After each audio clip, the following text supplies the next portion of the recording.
예, 기도할 때도 말씀드렸습니다만은 다음 주에는 저희가 성경 공부는 안 하고요. 성경 공부를 안 하고 저희 지난 22여 년간의 전통은 마지막 수요일은 저희가 그냥 송년 기도회 이렇게 이름을 붙여서 7시에 꼭 시간이 안 되시는 분은 어쩔 수 없지만 시간이 되시는 분들 7시쯤 오셔서 우리 신학원에서 식사하듯이 각자 뭐 바나나를 사오시든 김밥을 사오시든 해서 각자 간단하게 저녁 식사를 하고 그다음에 7시 한 반서부터 9시까지 자신의 뭐 짤막한 기도 응답에 대한 간증이든 아니면 뭐 자기가 기도 부탁을 하든 해서 돌아가면서 서로를 위해서 기도하고 한 해를 하나님 앞에 감사 기도로 마무리하는 그러한 특별한 시간을 좀 가지려고 합니다. 그렇게 하시고 송년 기도회 기억해 주시고요. 오늘은 잠언 10장으로 가겠습니다. 잠언 10장. 잠언은 1장서부터 9장까지 지혜에 대해서 포괄적으로 이야기를 하면서 이제 본격적으로 10장으로서부터 시작해서 구체적으로 하나하나 여러 가지 주제, 여러 가지 테마, 삶의 여러 가지 측면, 여러 가지 양상들에 대해서 하나님께서 우리에게 지혜롭게 살 것을, 지혜가 되어 주실 것을 말씀하시는 삶이기 때문에 아주 구체적인 이야기들이 많이 나옵니다. 그중에는 오늘같이 혀 또는 재산, 재물이나 혀와 같이 정말 신앙생활에 거의 아주 결정적인 중요한 내용들도 들어가 있고요. 또 뭐 우정에 관한 얘기도 있고요. 회초리에 대한 얘기도 있고 뭐 하여간 다양한 주제들이 이제 25장까지 전개될 것이고요.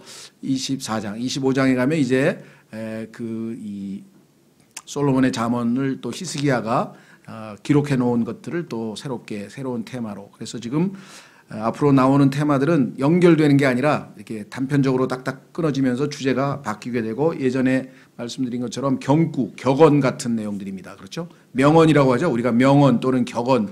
왜냐하면 이것은 삶에서 겪은 모든 것을 체험화시키고 거기에 하나님께서 주시는 지혜로 압축되어서 짧게 우리에게 전달해 주시는 그러한 말씀들입니다. 자, 지난 시간에 12절까지 봤죠. 미움은 다툼들을 일으키되 사랑은 모든 죄를 덮느니라. 우리가 삶에서 정말 상식적으로 체험할 수 있는 말들도 많이 들어 있습니다. 그렇죠?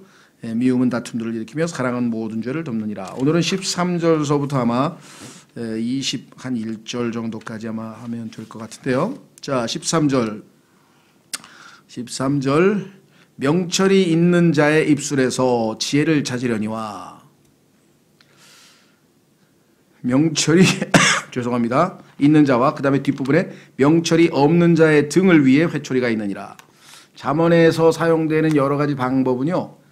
제일 눈에 띄는 게 대조입니다. 두 가지가 반대되는 개념을 대조해서 눈에 확 띄게. 그렇죠. 우리도 검정색, 흰색을 그렇죠. 이렇게 딱 놓으면 눈에 확 띄죠. 그래서 반대되는 개념, 명철이 있는 자와 없는 자를 대조해서 설명하기도 하고 때로는 이제 비슷한 말로 우리에게 또 권면을 하기도 하고 다양한 방식으로 하는데 이 부분에서는 주로 이 소위 말하면 대조적 방법, 대조시키는 방법이 많이 있습니다. 그러니까 명철이 있는 자와 없는 자인데요. 있는 자는 입술에서 지혜를 찾으려니와 지혜가 발견된다. 명철이 있는 뭔가를 이해하고 이때 명철은 understanding인데요. 뭔가 깨닫다. 예수님께서는 이것을 복음서에서는 깨닫는다는 표현을 많이 썼어요. 너희가 깨달았느냐? 너희가 아직도 깨닫지 못하였느냐? 뭐 우리말로 하면은 알아들었느냐? 아직도 못 알아들었느냐? 쉽게 얘기할 수 있는 거죠. 뭔가 말씀을 듣기는 들었는데 그 무슨 뜻인지 못 알아들었다. 이거는 명철이 없는 거죠. 그렇죠? 언더스탠딩이 안 되는 거잖아요. 그래서 여기서 명철이 있는 자는 하나님의 말씀을 잘 듣고 그게 그거구나 하고 제대로 알아들으면 그 사람은 입술에 뭐가 발견되느냐? wisdom, 지혜가 발견이 된다. 이렇게 성경은 말씀하고 있습니다. 그렇죠? 예.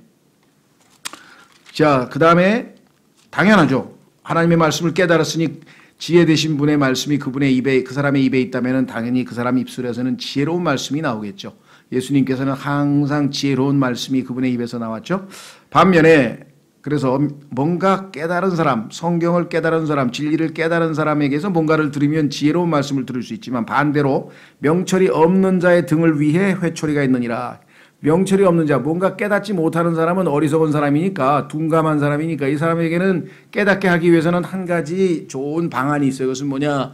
회초리로 때려주면 정신을 차려서 깨닫는다 이거죠. 그렇죠. 예.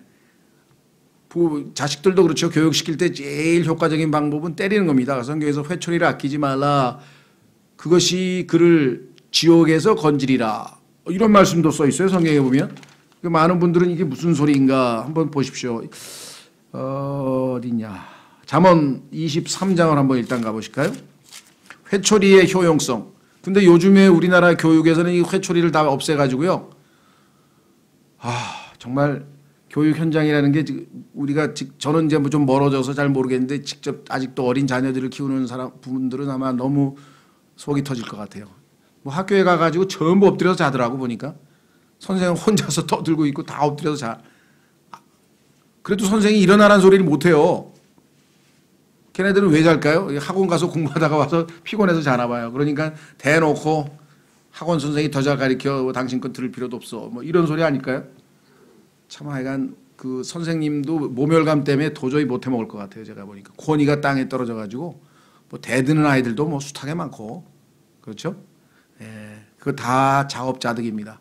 하나님 말씀에 회초리로 때려서 키웠으면은요, 감옥에 가 있는 애들 거의 다 매 안 맞고 자란 애들이에요. 매 맞고 자란 애 중에서 감옥에 가 있는 사람 거의 못 찾습니다. 예, 어렸을 때부터 잘못한 것, 죄는 벌을 가져온다는 것을 원칙을 철저하게 배웠기 때문에 그렇게 쉽게 함부로 죄를 짓질 못해요. 그런데 그게 없는 애들은 뭐 잘못하고 지멋대로 뭐 아무것도 매도 안 맞고 뭐 하고 싶은 대로 살았는데 그런 애를 어떻게 통제합니까? 하고 싶은 대로 산 사람들이 만들어 놓은 세상이 이 세상이니 우리가 뭐 대가를 치르는 수밖에. 자, 잠언 23장 13절. 바로 잡는 것을 아이에게 금하지 말라. 내가 그를 회초리로 때릴지라도 그가 죽지 아니하리라. 이거 뭐 인권이 어쩌고 저쩌고 무슨 인권이에요. 하나님 말씀에 때려도 안 죽는다 그랬으니까 실컷 패세요. 제대로. 그렇죠. 제대로 맞아야지 엉성하게 맞으면 맞은 것도 아니야. 요즘 애들은 지난번에 내가 얘기했는데 기억나세요?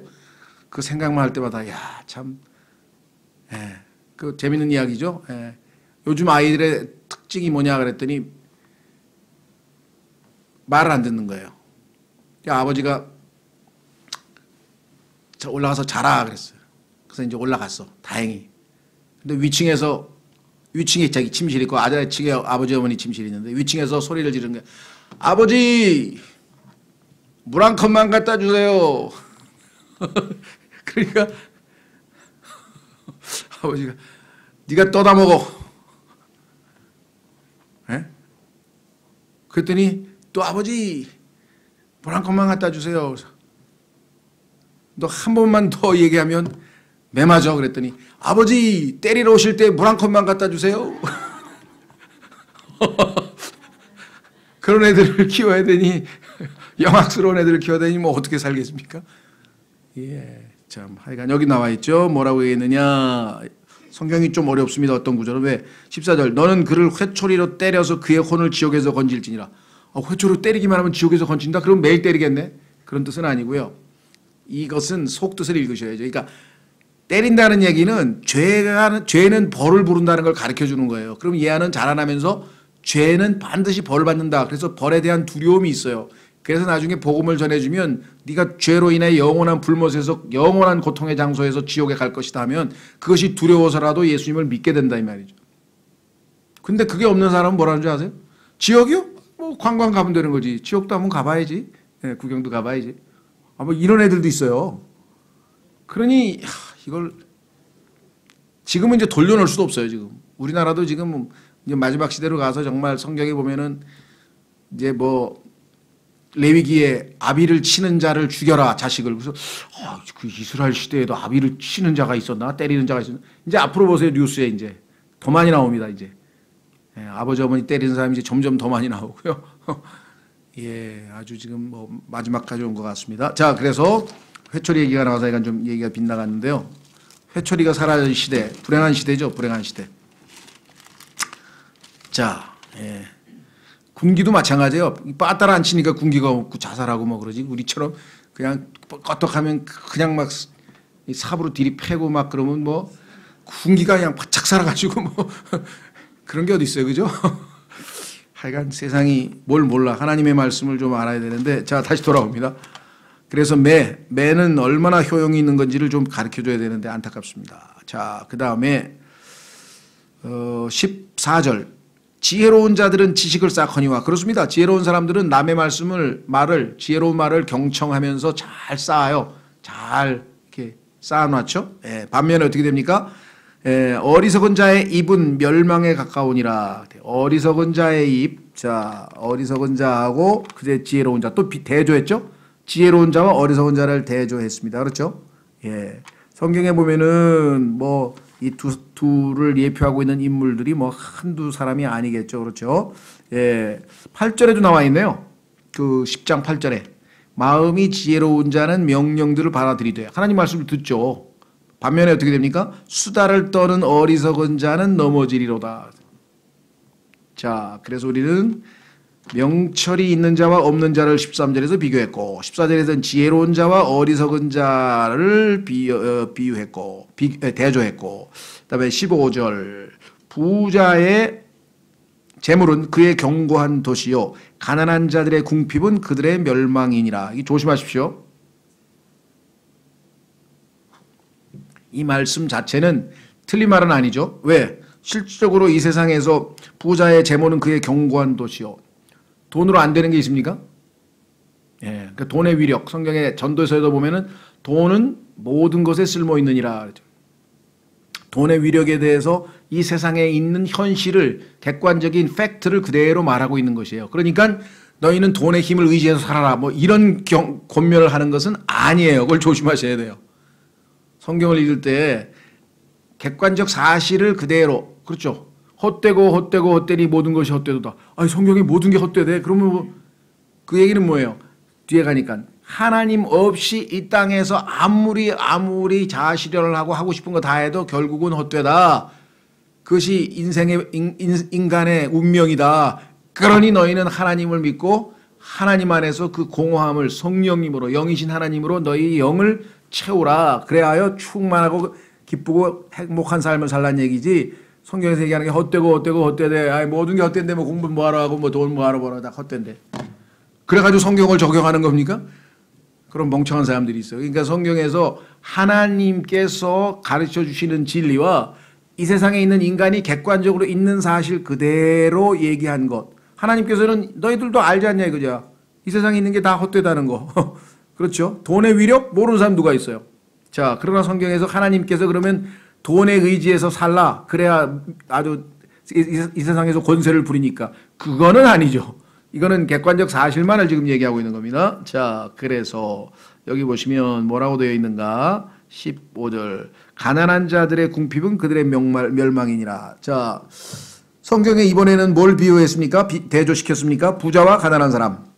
아, 오늘날 화두네요. 담론. 오늘날의 가장 이 마르크스주의가 이 공산주의가 이 세상에 이 100년 전에 등장하면서부터 시작해가지고 그냥 계속 한 100년 내내 떠들어대는 게 뭐야? 부자하고 가난한 놈하고 비자하고 가난한 놈하고 막 싸웠다가 막 그냥 어떻게 했다가 뭐 이걸 해결하려고 그냥 지금도 계속 이 문제 가지고 막 왜 데모합니까? 예, 가난한 사람은 불안하고 그렇죠. 그러니까 뭐예요? 낙담하고 그럼 뭐예요? 불평하고 그 다음에 한 뭐 의욕이 없고 그러니까 그냥 그 불평 불만을 뭔가 표출을 해야 되잖아요. 잘못됐다는 게 아니라 그 사람은 그런 처지에 놓여 있어요. 부자는 뭐예요? 완고하고 자기중심적이고 제멋대로 하고 갑질하고 뭐. 그러니 부자하고 가난한 사람만 있어가지고는 이 세상이 제대로 돌아갈 리가 없다는 거죠. 그렇죠. 그래서 하나님께서는 지혜롭게 잠언해 보니까 그 유명한 기도가 나오죠. 한번 가보세요. 여러분들도 그런 기도를 했는지 모르겠는데요. 예, 30장, 잠언 30장 7절, 잠언 30장 7절. 내가 두 가지 일을 주께 요청하였사오니 내가 죽기 전에 그것들을 내게 거절하지 마옵소서. 기도응답해 주시옵소서. 헛된 것과 거짓말들을 내게서 멀리 옮기시오며 헛된 것과 거짓말들을 멀리 옮기시오며. 얼마나 좋은 기도입니까? 그렇죠? 예, 두 번째. 나를 가난하게도 마옵시고 부하게도 마옵시며. 그러면 안 되지. 부자 되게 해주세요. 그게 내 기도 제목인데. 내 기도 제목은 부자 되게 해주세요. 근데 아니 부하게도 말라 그러면 어떡하지? 성경을 안 읽죠. 아유 성경 안 읽어. 나 순복음교회 가야 돼. 가야 돈 벌어야지. 잘 돼야지. 범사에 잘 되고 영혼이 잘 되고 뭐가 잘 되고 잘 되고 잘 되고 잘 되고 그거만 하면 지혜로운 사람은 뭐예요?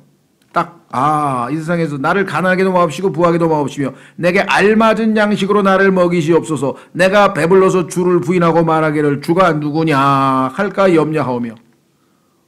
뭐 배부르고 등 따시는데 하나님 찾을 일이 뭐가 있어요? 잘 풀리고 있는데. 반면에 또는 내가 가난하여 도둑질하고 내 하나님의 이름을 헛되이 취할까 염려하나이다. 그렇습니다. 그래서 전 세계 어느 나라에도 강한 영적인 분위기가 형성되려면 중산층이 두꺼워야 되는데 20세기 와서 이 마르크스주의가 등장해가지고 계속 갈등을 부추겨가지고 양극화 현상이 일어나서 우리나라뿐만 아니라 지금 미국도 지금 중산층이 다 무너져 버렸어요.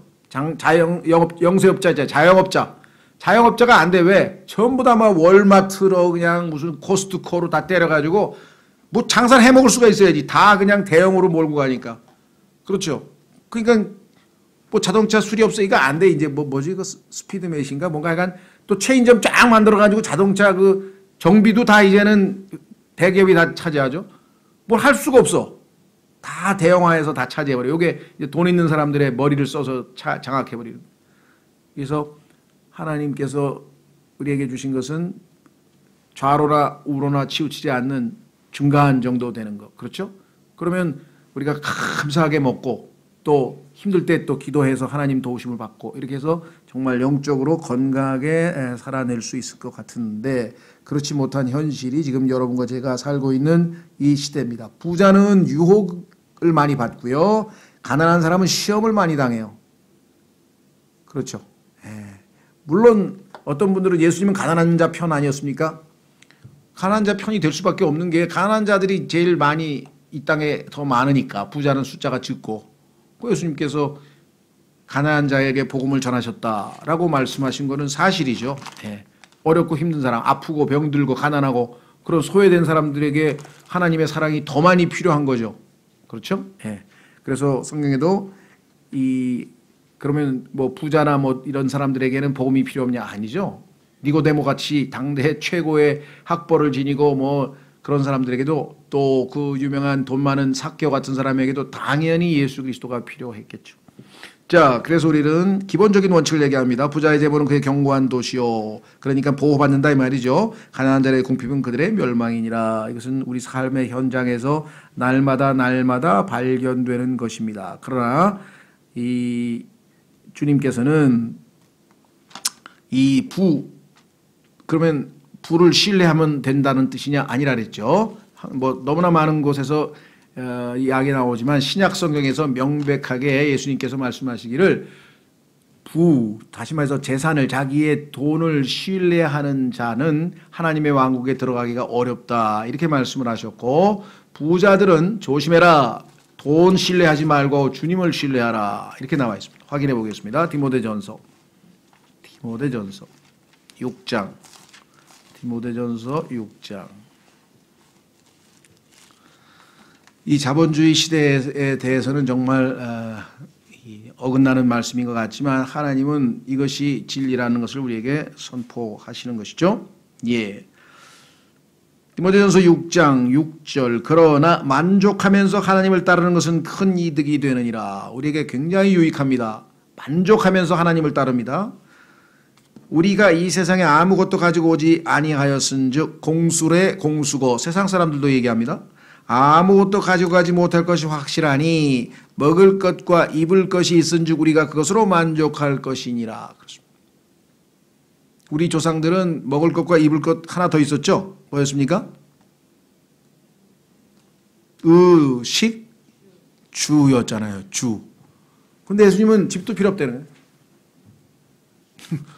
그냥 어디서 아무 데서나 자면 되나 보죠. 예수님은 이 땅에서 살아야 되는 것은 두 가지 먹을 것과 입을 것이 있은즉 만족할지니라 이렇게 이야기했습니다. 그래서 지금 뭐 이 대한민국에 지나가다 이 많은 아파트에 내 집 하나 없냐 그러는데 없는 게 더 편해요. 왜? 예수님도 그랬잖아요.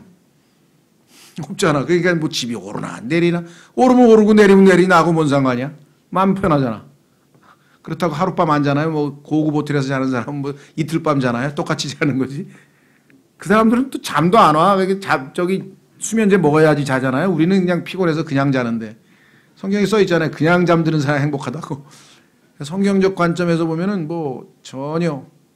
자, 그래서 9절. 그러나 부유하게 되고자 하는 자들은 사람들을 파멸과 멸망에 빠지게 하는 시험과 올무와 여러 가지 어리석고 해로운 욕심에 떨어지느니라. 9절이요. 오늘날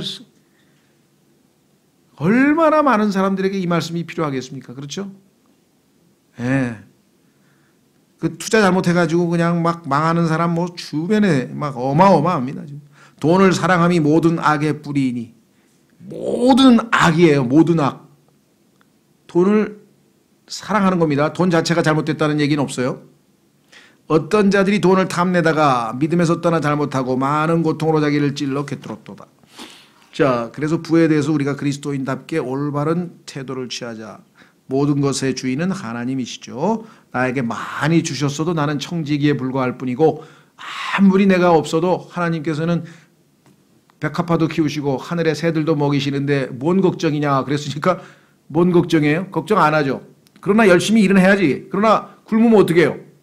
죽는 게 이익이라고 그랬으니까 더 좋은 일이 생겼네. 죽는 게 이익이라고 써있는데 성경에 보니까 손해가 아니고 왜? 올라가면 뭐 건강검진 받을 일이 있어요. 치과 갈 일이 있어요. 뭐 배 아플 일이 있어요. 머리 아플 일이 있어요. 예수님과 함께 그냥 황홀하게 영광스러운 썩지 않을 몸으로 쫙 변화돼 가지고 예수님과 함께 그냥 거룩하시도다 계속 찬송만 부르고 얼마나 기뻐요. 그렇죠? 자, 그래서 다시 돌아옵니다. 16절 의로운 자의 수고는 생명으로 행하며 그렇습니다. 의로운 자의 수고 그리스도인이 열심히 수고해서 복음 전하고 그러면요 영생 얻는 사람들이 생기잖아요. 우리 주변에. 그렇죠? 복음 전도자들이 사도로부터 시작해서 얼마나 많은 의로운 자들이 수고해서 생명으로 향했습니까? 그뿐만 아니라 의로운 사람이 형제들이 신앙생활에 건전한 형제가 신앙적으로 좀 나태한 사람에게 가서 권면도 하면 그 사람이 다시 소생해서 힘을 얻고 생명에 걸리고 그죠? 꼭 구원뿐만 아니라 삶의 기본 원칙이죠. 의로운 자의 수고는 생명으로 향하며 사악한 자의 열매는 죄로 향하니라. 그렇습니다. 예, 악한 자는 마지막 순간에 멸망. 자, 확인해 보겠습니다. 로마서 6장. 로마서 6장으로 가시면 죄, 사망. 로마서 6장에 여러분과 제가 예수님 믿기 전에는 사망의 열매를 맺던 사람 아니냐 이렇게 써 있어요. 로마서 6장 20절. 로마서 6장 20절.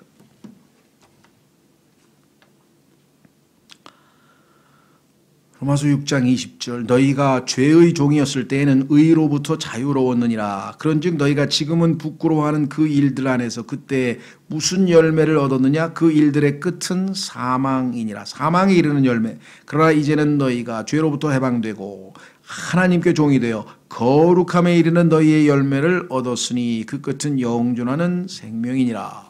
우리는 영원한 생명을 얻는 사람이 되었습니다. 예수님으로 말미암아 의롭게 된 결과죠. 칭의를 얻었죠. 자, 다시 돌아옵니다. 잠언으로 돌아오셔서 10장 잠언 10장 17절 훈계를 지키는 자는 생명의 길에 있거니와 책망을 거절하는 자는 잘못하느니라. 훈계. 자, 하나님께서 가르쳐 주시는 것을 잘 받아들여서 지키면 당연히 길이요 진리요 생명이신 주님과 함께 생명의 길로 나아가는데 문제는 오늘날 수많은 사람들이 그죠? 죄송합니다. 훈계를 지키는 것보다는 주로 책망을 거절하는 자는 잘못하느니라. 이게 얼마나 오늘날 많은지 모르겠어요. 성경에도 책망을 거부해서 멸망한 사람 대표적인 경우 사울이 있죠. 사무엘의 책망을 제대로 짓질 않았죠. 또 역사적으로 보면 뭐 이런 사람들이 한두 사람이 아닌데요. 한두 번 제가 얘기를 하긴 한 것 같은데 세계적으로 가장 유명한 복음 전도자 그러면 사도 바울이 있고요. 성경에 나오는. 그다음에 역사적으로 두 번째 인물로서 이제 요한 웨슬리가 이 복음 전도자 중에서는 가장 또 많이 회자되고요. 세 번째가 워치만 리입니다. 중국 사람. 중국의 워치만 리도 약 7만 명에게 복음을 전했고 7만 명에게 복음을 전한 게 아니라 7만 명을 주님께로 인도했고 600개의 교회를 세운 것으로 알려져 있어요. 그러니까 뭐 대단한 평가를 받는 분 중에 한 분인데 이분이 왜 이렇게 하나님 앞에 크게 쓰임을 받을 수 있었는가? 그것은 바로 고등학교 3학년 때 예수님을 믿고 구원을 받았습니다. 그래서 열심히 성경 공부를 하고 있는 중에 그 동네에 와 있는 여자 선교사분을 하나 알게 됐어요. 그런데 그 여자 선교사라고 바버라고 하는 선교사가 하나 계셨는데 그분이 너무나 성경에 능통한 거예요. 그래서 가서 배우러 가는 거예요. 그래서 친구 2명하고 세 형제가 그 자매님에게 성경을 공부하러 갔는데 갈 때마다 책망을 하는 거예요. 야단을 치는 거예요. 왜 이렇게 게으르냐. 하여간 한 가지라도 꼭 지적을 당해. 그러니까 세 사람 중에서 다 지금 뭐 그렇게 가는 것이 즐거운 건 아니죠. 그러나 배우는 게 많으니까 가는데 그렇게 자꾸 책망을 당했었어요. 그러다가 하루는 어떤 책망을 당했냐. 갔더니 젊은 형제들 당신들 몇 시에 일어나 아침에 6시에 일어납니다. 아니 늙은 내도 4시에 일어나서 기도하는데 젊은 사람들이 그렇게 늦잠 자고 되겠어? 그 우리 생각할 때는 6시만 해도 엄청 일찍 일어나는 건데 예를 들면 물론 옛날에는 더 농촌 사회이고 그러니까 뭐 일찍 잤겠죠. 어쨌거나 그래도 6시 일찍 일어나는 건데 그래서 그 워치만이 친구 2명이 삐졌어요. 나는 이제 다시는 안 온다 진짜. 그래가지고 그 다음부터 안 왔어요. 근데 워치만이는 납득은 안 됐지만 그렇지. 뭐 이렇게 나이 드신 분도 일찍 일어나는데 뭐 더 일찍 일어나야 나쁠 건 없지. 이래서 끝까지 가서 배웠어요. 그리고 이 자매님의 성경을 물려받았는데 그 성경의 옆에 성경 구절들이 워치만리의 성경 실력이 된 거예요. 전부 관련 구절들을 다 적어놨는데 그리고 자기가 가지고 있던 책도 주고 그래서 평생을 농사지으면서 이 한 명을 키워냈는데 이 한 명이 7만 명에게 복음을 전하고 주님께 인도하고 600개의 교회를 세웠으면 이 바보 여사는 상을 많이 탈까요? 적게 탈까요? 예, 워치만님 못지않게 많은 상을 탈 거예요. 왜? 이 한 사람을 키우기 위해서 이 자매님은 순종해서 거기서 신실하게 하나님의 뜻에 순종했기 때문에 뭐 그 초점은 그건 아니고 책망을 받아들이는 것이 얼마만큼 우리에게 유익이 되는가 한번 확인해 보겠습니다. 어디 있냐? 6장 23절 한번 보십시오. 6장 23절 잠언 6장 23절 그 명령은 등불이요 그 법은 빛이며 훈계하는 책망들은 뭐라 그랬습니까? 책망은 생명의 길이니라 했죠. 예, 그래서 책망을 받아들이지 아니하는 자에 대해서는 성경에서 얼마나 어리석은 것인가에 대한 얘기가 뭐 한두 번 나오는 게 아닌데요. 그냥 제가 그냥 또 한 구절 찾아보면서 읽어드릴게요. 이건 그냥 찾지 마시고요. 전도서 7장 5절에 지혜로운 자의 책망을 듣는 것이 어리석은 자의 노래를 듣는 것보다 사람에게 나으니라. 지혜로운 자의 책망을 듣는 것이 어리석은 자의 노래를 듣는 것보다 사람에게 나으니라. 이렇게 성경에 써 있습니다. 자, 다시 돌아옵니다. 잠언 10장 18절 거짓말하는 입술로 미움을 감추는 자와 헐뜯는 말을 내는 자는 어리석은 자니라. 그렇죠. 자, 이 사람은 두 종류인데요. 둘 다 안 좋은 사람이에요. 첫 번째 사람은 뭐냐? 거짓말하는 입술로 미움을 감추는 자. 속으로는 미워하는데 겉으로는 아첨을 하는 거죠. 아부를 하는 거죠. 그렇죠? 예, 그런 사람들 많죠? 예, 속으로는 그냥 막 이를 갈면서 겉으로는 뭐 아부하고 아첨하는 사람들 뭐 많습니다. 자, 두 번째 사람은 어떤 사람이냐? 요 사람은 이제 험담하는 거예요. 헐뜯는 말을 내는 자. 요건 남을 비방하는 것. 그렇죠? 그래가지고 그 사람의 명예를 실추시키고 뭐 이런 사람들 요즘에 엄청 많죠. 특히 이 SNS인지 뭔가 이게 거의 90%가 그거예요. 그죠? 예, 남 헐뜯어가지고선 막 어마어마하게 뭐 예전에는 막 그걸 못 견뎌가지고 막 뭐 자살하는 사람들도 많았잖아요. 예. 사실이 아닌 걸 막 유포시켜가지고선. 예. 자, 그래서 우리는 18절에 거짓말하는 입술로 미움을 감추는 자, 위선이죠. 아부. 또는 헐뜯는 말을 지어내는 자는 어리석은 자니라. 그렇습니다. 성경에 보면 이런 인물이 예를 들면 요압과 아브넬의 관계에서 아브넬이라고 하는 장군을 몰래 사랑하는 척하면서 만나자고 따로 불러가지고 좋은 말을 해놓고 나중에 가서 탁 칼로 찔러 죽이는 장면이 나오죠. 뭐 이런 것들 성경에 보면 나오고요. 반대로 이 예레미야를 고소한 자는 예레미야가 하지도 않았는데 막 거짓말로 고소해서 감옥에다 집어넣기도 하고 뭐 이런 일들이 뭐 어마어마 많잖아요. 우리나라에서 제일 많은 고소가 무고래잖아요. 무고죄. 명예훼손하고 무고. 그거는 누가 거짓말을 하는지를 알 수가 없어요. 그렇죠. 서로가 막 서로를 고발하고 하는 그러한 일들이 벌어졌죠. 자, 그래서 우리는 이제 19절로 갑니다. 그러니까 18, 19, 20, 21 요 네 구절은요. 주제가 혀에 관련된 얘기예요. 말. 성경에서는 이 말에 대한 얘기가 어마어마하게 많이 나와요. 제가 한번 몇 가지 서양 속담을 한번 들려드릴 테니까 잘 들어보세요. 첫 번째, 바보는 그 혀를 붙잡고 있는 동안만 빛날 수 있다. 혀에는 뼈가 없지만 사람들을 무너뜨릴 수 있다. 손이나 발보다 혀에게 더 긴 휴가를 주라. 위대한 말쟁이는 위대한 거짓말쟁이다. 자기가 좋아하는 것을 말하는 사람은 자기가 싫어하는 것을 들어야 한다. 말을 하지 않으면 주워 담을 필요도 없다. 이게 그냥 이런 식의 말과 관련된 속담이 막 수백 개예요. 서양이든 동양이든. 왜? 그만큼. 근데 제일 중요한 거는 야고보서 3장 한 장 전체를 할애해서 하나님께서 혀가 얼마나 무시무시한 건지 아니면 혀가 얼마나 아름다운 것인지 이 혀로 하나님을 찬양하는 것. 그런데 왜 똑같은 혀로 너는 사람을 저주하느냐. 그리하여서는 아니 되느니라. 그렇죠. 욥기도 뭐라 했어요? 네 입에서 누구의 영이 나가느냐. 누구의 영? 성령님? 아니면 네 개인의 영? 아니면 계시록 16장에 나오는 것처럼 악한 영. 뭐예요? 개구리. 개구리 같은 영이 입에서 나왔다 그랬더니 적그리스도의 입에서 개구리의 영이 나왔다. 그렇죠.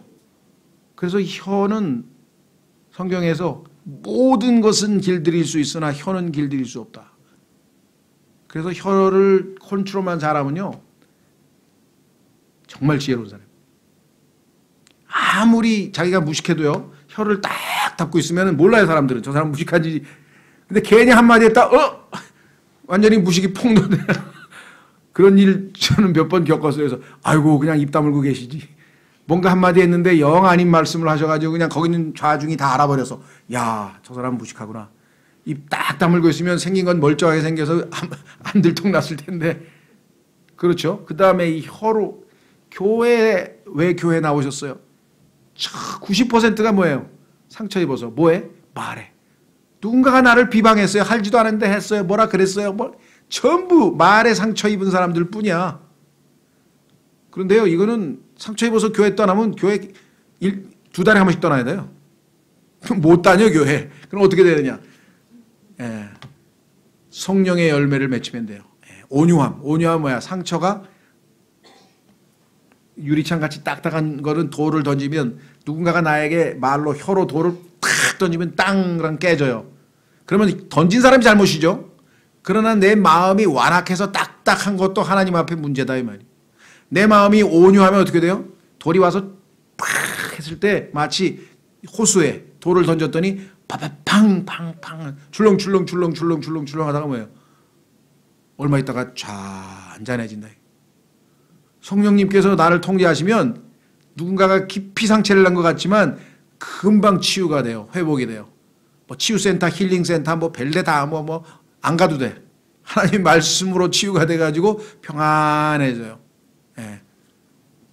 그래서 바로 그것이 우리가 이 상처로부터 혀의 상처로부터 해결할 수 있는 방법이지 피해 돌아다니면 뭐 어떡하겠어. 사람을 안 만나야지 뭐. 그러니까 요즘에 뭐예요? 혼자 사는 게 제일 편해. 왜? 말하는 사람들이 전부 다 심경을 거슬리는 거예요. 어머니도 동생도 뭐 남편도 다 보니까 그렇죠. 우리가 그만큼 상대방을 위로하고 세워주고 이런 말보다는 주로 뭐예요? 그렇지 않은 말을 하는 게 우리 아담이야. 아담은 원래 그래 원래. 그렇죠. 그래서 혀에 대해서 오죽하면 하나님께서 지옥불이라 그랬을까. 야고보서 3장에. 야고보서 3장은 정말 우리에게는 정말 중요한. 자, 그래서 이제 마무리 짓겠습니다.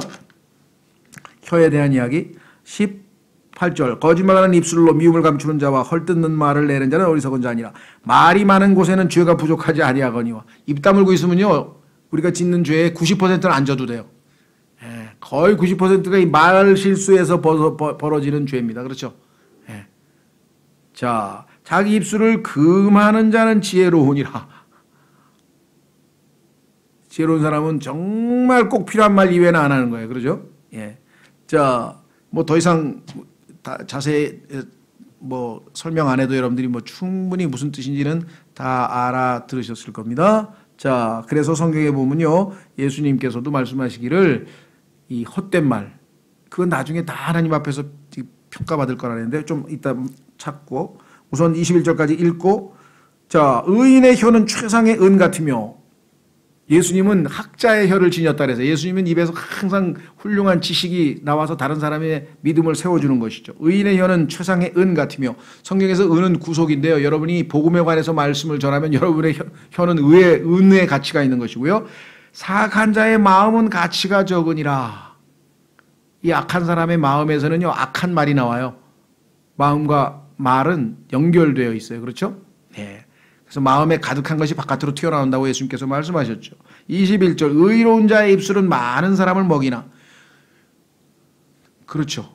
여러분들이 예수 그리스도를 믿고 구원받아서요 복음을 전하면 그 사람 영적인 음식을 먹이는 거잖아요. 하나님의 말씀을 먹이는 것이고 얼마나 좋은 말씀입니까? 그렇죠. 반대로 어리석은 자들은 지혜가 부족하여 죽느니라. 영원한 멸망으로 가는 거예요. 지혜 부족하여. 비자가 없어. 지혜이신 예수님을 안 받아들이고 지혜로운 말씀들을 거부하고 자기 고집대로 살다 보면 얼마나 불행한 일이 벌어지는가. 그러니까 18, 19, 20, 21은 다 같이 주제는 말, 혀와 관련된 말씀인데요. 자, 뭐 시간이 되면 야고보서 3장을 한번 잘 읽어보시면 혀에 대해 성경에서 얼마만큼 강조하고 있는지 그 이외에도 더 많습니다만은 두 구절만 찾고 마치겠습니다. 자, 우선 마태복음 신약에서 한 구절 12장 36절 37절 마태복음 12장 36, 37절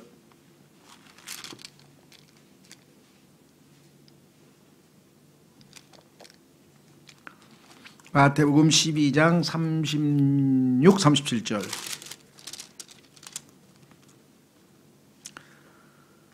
오직 내가 너희에게 이르노니 사람들이 무슨 쓸데없는 말을 하든지 심판날에 그것에 대하여 회개 보고를 하리라. 내 말들로 내가 의롭게 되며 내 말들로 내가 정죄받으리라 하시니라. 그렇죠. 우리가 다른 사람에 대해서 지적하고 판단했는데 그 행동을 내가 했으면 내가 한 말로 내가 심판받을 수밖에 없는 상황이 될 것입니다. 물론 우리는 하나님의 말씀의 기준에서 그리스도의 심판석에 서게 될 것이고요. 자, 전도서 구약에서도 한 구절만 찾겠습니다. 전도서 5장에 가면은요 역시 말과 관련지어서 특히 하나님 앞에 소원한 것들은 지켜라. 아니면 못 지킬 것 같으면 아예 소원하지 말라.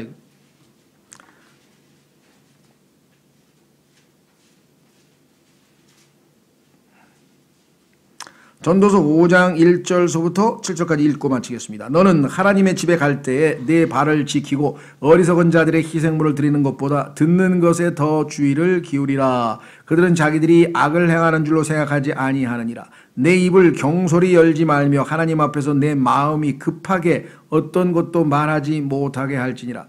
하나님은 하늘에 계시고 너는 땅에 있나니 그런즉 내 말수를 적게 할지니라.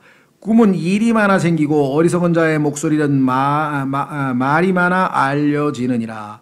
내가 하나님께 소원하거든 그것을 갚는 일을 미루지 말라. 그분께서 어리석은 자들을 기뻐하지 아니하시나니 내가 소원한 것을 갚을지니라. 내가 소원하고 갚지 않는 것보다 소원하지 않는 것이 더 나으니라. 내 입이 내 육체로 하여금 죄를 짓게 하지 말며 또한 너는 천사 앞에서 그것이 실수였노라 하지 말라. 어찌하여 하나님께서 내 목소리로 인해 분노하사 내 손으로 행한 일을 멸하셔야 하겠느냐. 꿈이 많고 말이 많으면 헛된 것도 많게 되나니. 근데 오늘날은 뭐 꿈을 이루라고. 꿈이 성경에서는요 좋은 뜻으로 쓰이질 않아요.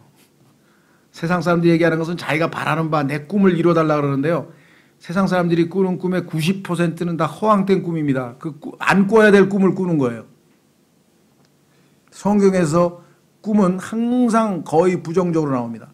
물론 하나님께서 꿈을 통해서 계시해 자신을 나타내는 것 빼고 꿈속에서 하나님께서 우리에게 계시해 주시는 케이스가 성경에 여러 번 나오죠. 그것 빼고는 거의 성경에서 꿈은 부정적으로 나와 있다.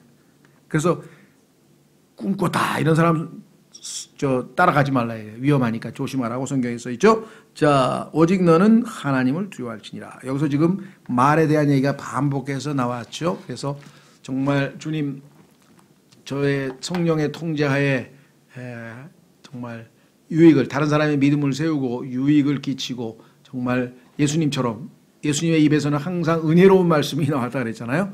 은혜로운 말씀을 하게 해 주십시오. 이 시간 여러분과 제가 잠깐 기도하겠습니다.